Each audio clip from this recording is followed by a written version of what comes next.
Puji Tuhan, selamat sore menjelang malam.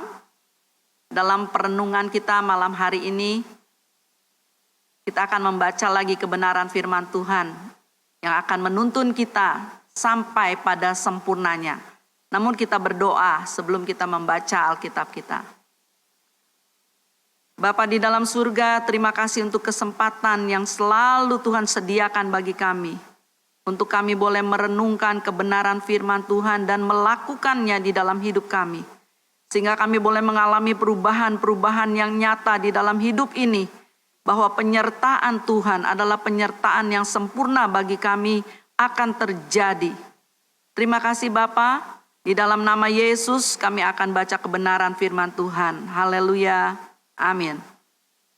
Pembacaan firman Tuhan perenungan kita pada malam hari ini diambil dari Ibrani 12 ayat yang pertama sampai ketiga. Saya bacakan.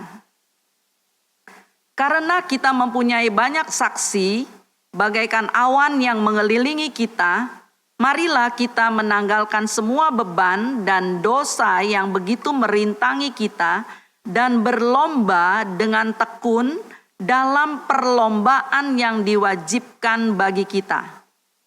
Marilah kita melakukannya dengan mata yang tertuju kepada Yesus yang memimpin kita dalam iman, yang membawa iman kita itu kepada kesempurnaan, dan dengan mengabaikan kehinaan, tekun memikul salib, ganti sukacita yang disediakan bagi Dia yang sekarang duduk di sebelah kanan tahta Allah.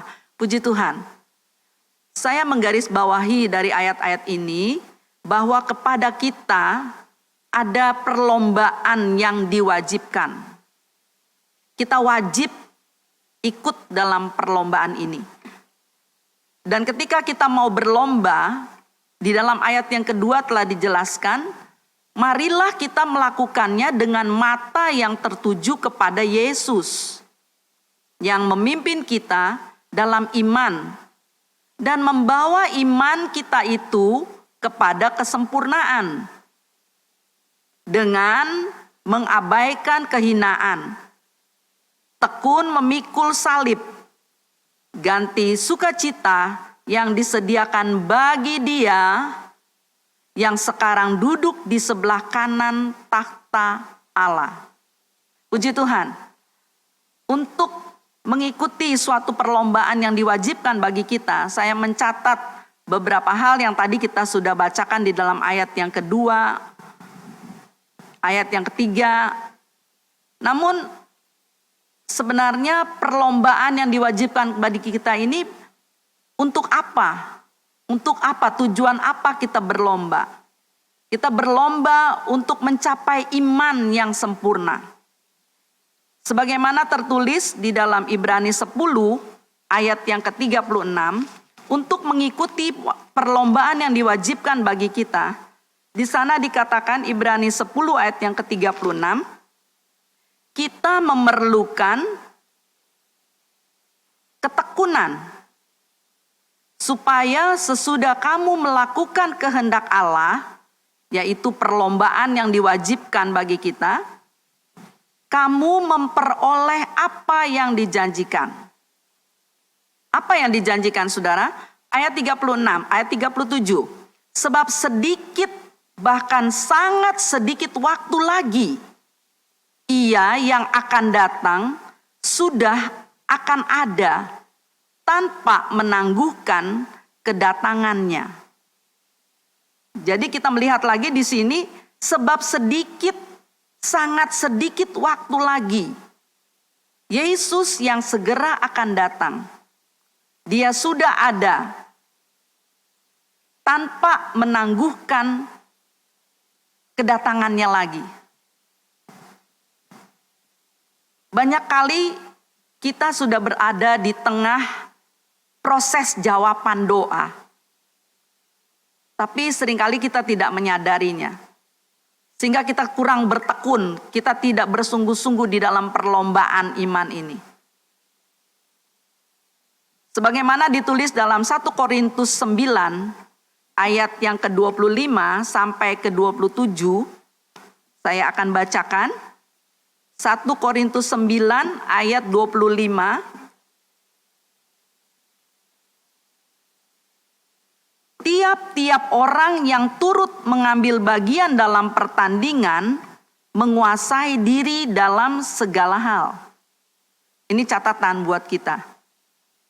Kita yang diwajibkan untuk berlomba, kita perlu menguasai diri di dalam segala hal. Mereka berbuat demikian untuk memperoleh suatu mahkota fana, tetapi kita untuk memperoleh mahkota abadi. Jadi tujuan wajib kita ikut berlomba untuk menerima mahkota abadi. Saya lanjutkan, sebab itu aku tidak berlari tanpa tujuan. Ini pengalaman Paulus. Jadi dalam kita ikut berlomba, kita ada tujuan. Dan aku bukan petinju yang sembarangan saja memukul. Ayat 27, tetapi aku melatih tubuhku dan menguasainya seluruhnya, supaya sesudah memberitakan Injil kepada orang lain, jangan aku sendiri ditolak. Dalam perlombaan kita perlu bertekun, kita perlu mengingat waktu yang sangat sedikit saja. Kita gak akan segera mengakhiri perlombaan ini. Karena Yesus yang sudah berkata, sudah dicatatkan di dalam Alkitab, kita ini lebih dari pemenang. Oleh siapa? Oleh Yesus Kristus. Namun kita perlu berlomba, mempertahankan iman kita, memperlihatkan iman kita di hadapan Tuhan. Apakah kita benar-benar beriman kepada Tuhan? Apakah kita benar-benar percaya bahwa segala sesuatu Allah turut bekerja di dalam kehidupan kita, supaya kita mendapatkan mahkota yang abadi pada akhirnya? Sebagaimana tertulis juga di dalam 2 Korintus 10 ayat yang ke-5, ini pengalaman Rasul Paulus dalam kita melatih tubuh kita, menguasai di dalam segala hal. Apa yang Rasul Paulus katakan di dalam 2 Korintus 10 ayat yang ke-5. 2 Korintus 10 ayat yang ke-5 dituliskan, kami mematahkan setiap siasat orang dan merubuhkan setiap kubu yang dibangun oleh keangkuhan manusia untuk menentang pengenalan akan Allah. Kami menawan segala pikiran dan menaklukkannya kepada Kristus. Dalam kita berlomba, kita perlu fokus kepada tujuan kita. Pertama-tama tadi kalau dikatakan kita menguasai dalam segala hal, pertama yang harus dikuasai adalah pikiran kita. Pikiran kita ditaklukkan kepada Kristus. Bukankah Kristus yang berjanji bahwa Dia akan membawa kita selalu di jalan kemenangannya? Dia selalu membawa kita kepada kemenangannya. Dimanapun kita akan menjadi bau harum Kristus. Itu bukan pekerjaan kita. Semata-mata bukan pekerjaan kita. Semua adalah pekerjaan Allah di dalam kita. Kita hanya diwajibkan untuk ikut dalam perlombaan. Jangan kita berdiam diri. Karena sedikit waktu, segera Dia akan datang kembali.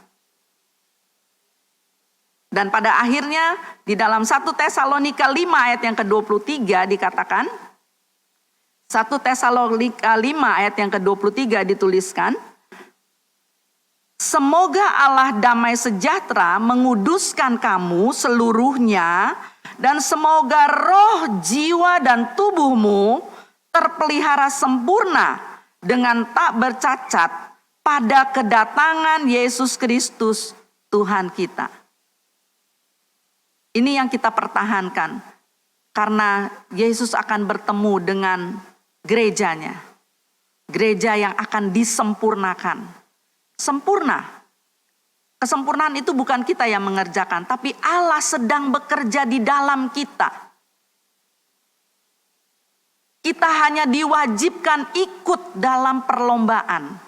Perlombaan apa? Perlombaan iman.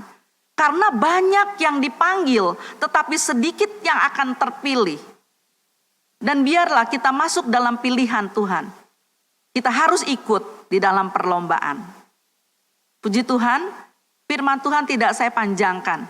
Tetapi inilah yang menjadi perenungan kita. Bagaimana kita harus berlomba. Bagaimana kita wajib ikut dalam perlombaan.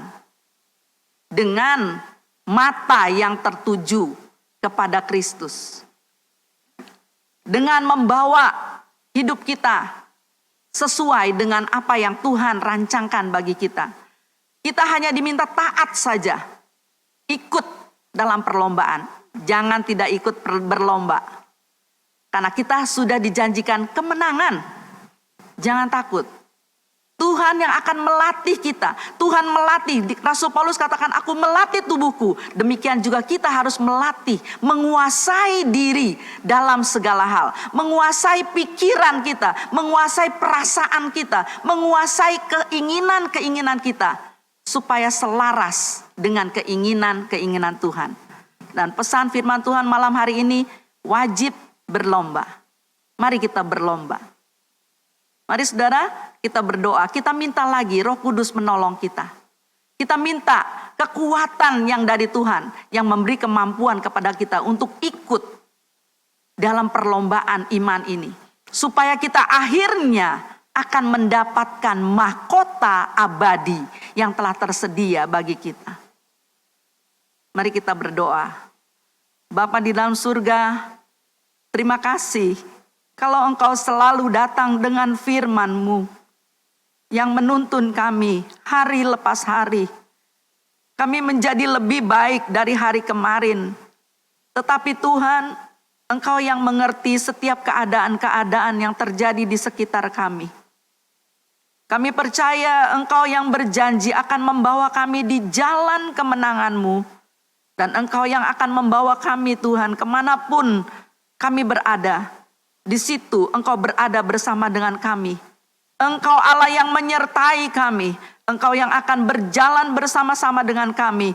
Engkau yang ada di dalam kami, yang bergerak di dalam kami, menuntun kami. Berjalan terus dalam kemenangan-Mu. Terima kasih untuk firman-Mu yang mengingatkan kami bahwa ada perlombaan yang diwajibkan bagi kami Tuhan. Menjelang hari Tuhan yang semakin dekat, biarlah kami semakin giat untuk melakukan ibadah-ibadah kami. Sehingga kami boleh memahami apa yang menjadi maksud-maksud-Mu di jalan kehidupan ini. Terima kasih Bapa. Tidak lupa malam hari ini kami membawa lagi pokok-pokok doa kami bagi bangsa dan tanah air kami.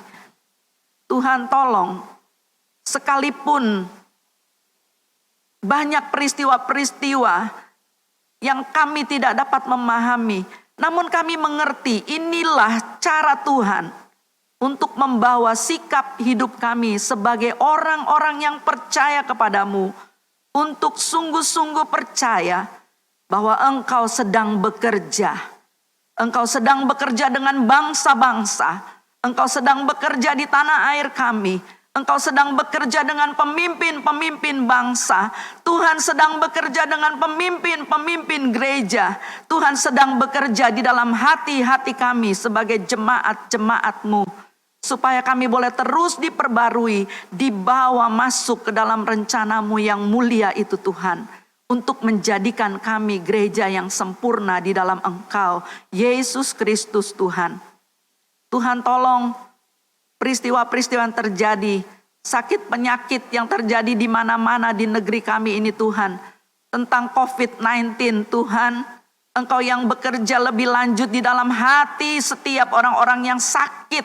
Untuk membuat mereka mengerti bahwa Engkaulah Tuhan penyembuh. Engkaulah Tuhan yang dapat melakukan jauh lebih banyak dari apa yang kami doakan. Untuk orang-orang yang ada dalam keadaan sakit. Untuk orang-orang yang rela merawat orang-orang sakit. Para medis, Tuhan berkati mereka dengan kekuatan, dengan hikmat dan pengertian untuk dapat mengerjakan apa yang menjadi bagiannya. Terima kasih untuk firman-Mu pada malam hari ini Tuhan. Kami percaya Tuhan sediakan firman ini bagi semua kami yang percaya kepadamu. Sehingga di dalam segala sesuatu kami sampaikan doa-doa kami ini hanya di dalam nama Tuhan Yesus Kristus. Engkau yang akan bekerja di dalam setiap pribadi-pribadi, orang-orang yang percaya kepada Tuhan. Dalam nama Yesus, hamba-Mu berdoa dan mengucap syukur. Haleluya. Amin.